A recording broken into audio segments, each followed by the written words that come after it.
जो जुन्नरमध्ये आहे. जुन्नर व नाणेघाट यांना जोडणारा संरक्षक दुर्गापैकी हा एक दुर्ग होता. किल्ल्यावरती जाणारा रस्ता तुम्ही इथे बघू शकता. एका पाठोपाठ 7 दरवाजे आपल्याला पाहायला मिळतात. वरती आल्यानंतर शिवाय देवीचं मंदिर, या ठिकाणी 2 टाक्या आहेत पाण्याच्या, गंगा यमुना आणि मोती टाकी. या टाक्या किल्ल्यावरती अजूनही पाहायला मिळतात.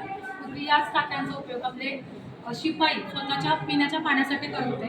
पुढे गेल्यानंतर इथे आपल्याला अंबरखाना, त्यानंतर इथे महाराजांच्या वाड्याचे अवशेष आणि जिथे महाराजांचा जन्म झाला शिवकुंज नावाची इमारत ती देखील तुम्हाला इथे पाहायला मिळते. इथे महाराजांचा एक छोटासा पाळणा सुद्धा आहे, परंतु तो पाळणा भारत स्वतंत्र झाल्यानंतर तिथे स्थानिक लोकांनी बांधलेला होता.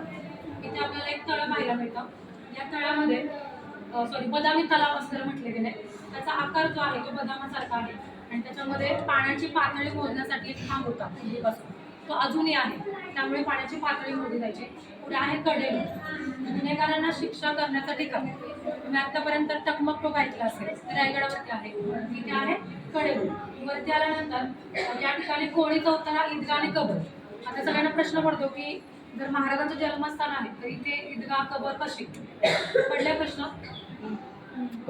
कारण हा जो किल्ला होता जेव्हा महाराजांचा जन्म इथे झाला होता तेव्हा हा स्वराज्यामध्ये नव्हता. आणि कसं होतं, हे किल्ले मुघल पण जिंकायचे, पुन्हा महाराज जिंकायचे, ज्याची सत्ता स्वतःच्या इमारतीत बांधायची. म्हणून हा शिवनेरी किल्ला. जाता जाता तुम्ही इथे महाराजांची जन्मकुंडली बघा आणि पुढच्या किल्ल्याला जाऊन उभा राहा.